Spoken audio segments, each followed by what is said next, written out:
What is going on, guys? It is DMG here, and today we are going to be looking at a formation that no one really seems to be talking about besides myself. I've mentioned it in a few videos before, and I've done a few videos on it, but again, no one really seems to be using this formation, which is a shame because it's very, very good attacking-wise, and as you guys know, right, we hate the meta, screw the meta, we do not like playing defensive, we do not like using the 5 at the back, park the bus, drop back, one depth BS. We don't want to do that. We want to play fun, attacking FIFA, which is how it should be played. So the formation in question is going to be this, the 4-3-3 version 2. Again, I've talked about this a lot, but again, I'm going to keep talking about it because of how good of a formation it is. The reason why it's so good, at least in my opinion, is it because it creates so many overloads for you in the attack, meaning that you have more attacking players in a certain area or in general than your opposition has defenders in a certain area or in general. The reason why it gives us so many overloads is because with my certain tactics and instructions,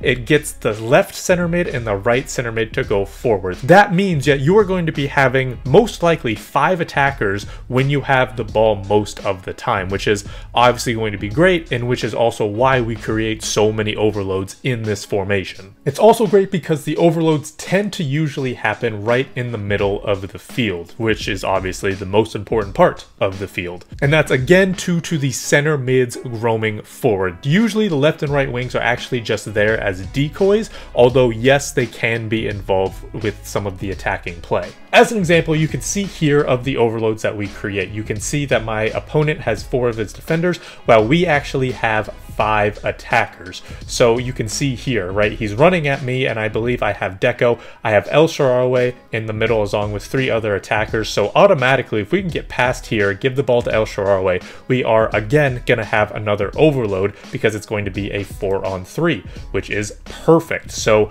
again, it's allowing you to get certain passes into certain areas while also making sure that your opponent is going to be at a disadvantage. So again, we get the ball to El Shaarawy here, and again, we have an overload. We have 4 attackers, and he only has 3 defenders. So what do? Again, when you have an opening like this, it's all about just making the correct decision and praying to God that the attacking AI is smart enough to actually give you space. And, you know, most of the time, it's not. But, you know, a broken clock is right twice a day. So there are times where they actually set themselves up correctly. This is one of those cases, thankfully for me, because Dybala sits back, and then again, I give the ball to him. And then again, it's all about making the correct decision. Okay, he's not going at me as much as he should be, so I'm going to be able to take the shot right there. And eventually it does go in for a goal. Now, obviously, if he did come at me, I would have Nedved, or I'd have our CR6, our Ronaldo, flashback Ronaldo, open on this side. So again, it would just be about making the correct decision at that point. And thankfully, because the defender was not on me, I was able to take a shot on Dybala's left foot, and it was able to be in for a goal. Now, these types of plays happen all the time, so again, that's what you really want to be looking for, is those runs from center mid, because like I said, those runs are the ones that are going to be confusing the defensive AI. Again, you can see here, I'm going to be making a run here with Deco right through the middle. We get the ball to him, and again, it is an automatic overload because we have 3 attackers and only 2 defenders to go up against. Now, obviously, again, the attacking AI in FIFA 21 in the past few years has not been good. So unfortunately, it's not as easy as it should have been to score a goal. But nevertheless, you are still getting these overloads here because again, it is a 3-on-2 situation. So again, we get the ball in, get it to Nedved, and we score a goal because of that overload that we got. Now in this clip, you can see that we are not going to be really having a lot of the attacking overload that we want because our opponent is very much drop back defensive, right? He's playing a 4-4-2, everyone come back. You can see that, you know, I'm obviously going to be covered here. So what we have to do, and again, I'll talk about it when we get to the instructions, is have our left and right backs on balance. So again, you can see, right, I'm just waiting for someone to get open because look, this guy's marked, he's marked, he's marked, he's marked, he's not running forward. Deco, another center mid that we want running forward, he's in the midfield instead of running forward. So everyone is being marked. So what we want is again our left and right backs on the overlap so we can get them the ball. So that's where we do it right here. And when that happens, that at least allows us to go forward a little bit more and then to hopefully get a pass in the middle. So again, thankfully that's what we were able to do, get the ball inside to El Shaarawy and then score a goal. So from there, what we want to do is talk about the instructions and the tactics. So for the tactics, these are essentially going to be a little bit more up to you guys, because I think it's more dictates how you want to play personally rather than where you want your players to be on the field. So what I would do for tactics is this: balanced, 4 width, 7 depth, a balanced attack, 4 width for the offense, 6 players in the box, and then 2 corners, 2 free kicks. Again, this is a little bit more of your personal style, how you want to play. You can go slower, you can go faster, things like that. But again, the most important thing is going to be the type of players you have and then the instructions. So for the instructions, we'll talk about what's important. Obviously, like I mentioned, left and right backs are going to have on balanced attack, but I also have them on inverted. The reason being is then because they push in a little bit more, and they also can kind of fill in that center mid spot when our center mids go forward, which at least in my opinion is nice. The inverted part is a little bit more of a personal preference, so you don't have to have that on. For the midfield, I have the defensive mid on man mark, stay back, cover center. He's just going to be your anchor man, your halfback, the guy who's just sitting in that defensive mid role. He's not really going to be in the attack that much, so someone like Conte, Duncan is obviously going to be a good example because they're obviously very good defensively. They're not that great attacking wise, but again, you don't really need them to be.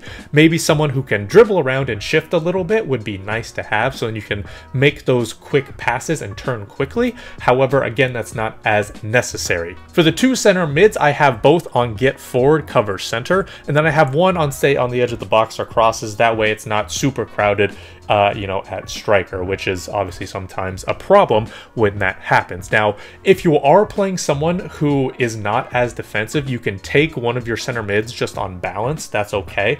But again, seeing as though a lot of FIFA players are defensive, especially when you get to the top divisions and upper tiers of divisions and foot champs, they are going to be more defensive. So again, that's why you need to have them both on get forward. That means it's also important to have one of your center mids on stay on the edge of the box for crosses, so then again it's not as crowded in that striker spot. For the striker, I have him on stay central, target man, and stay forward. Now I have been tinkering between target man and false 9. Both are very, very good options. Again, if he's not as defensive, false 9 is a good option, especially if you are coming across someone who is pressing very, very heavily. Then false 9 is really good because they drop in, and honestly they play very close to the 2 center mids, and then it's very, very easy to break the press. But again, if they're not pressing or if they are very, very defensive, then target man's going to be a little bit better, because the idea is still the same, where, you know, they're not going to be pressing the back line, but they're not going to be playing that false 9 position where they drop into cam or even center mid. And then finally, for the wingers, we have them on cut inside and get in behind. Now again, these are the instructions for someone who is more defensive, because typically being in the, you know, in Division 1 with a 2200 skill rating, playing people of a higher rank, they're going to be unfortunately more defensive. So these are the instructions for defensive players, or at least players that you come up against that are defensive, because they're going to be, you know, your 5 at the back, they're going to be your 4-4-2 when you have every single player coming back to defend. So in order for, you know, for us to have overloads, we need them to cut inside so that they can go attack the center backs.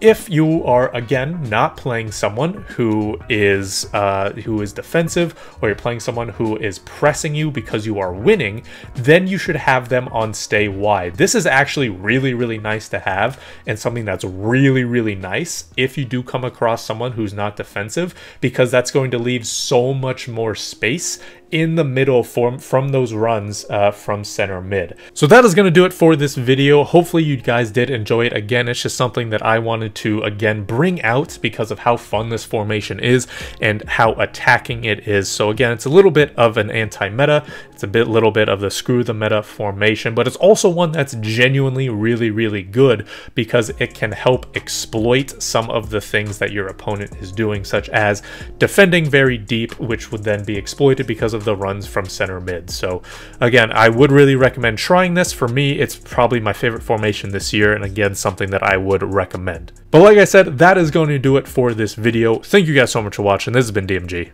Peace.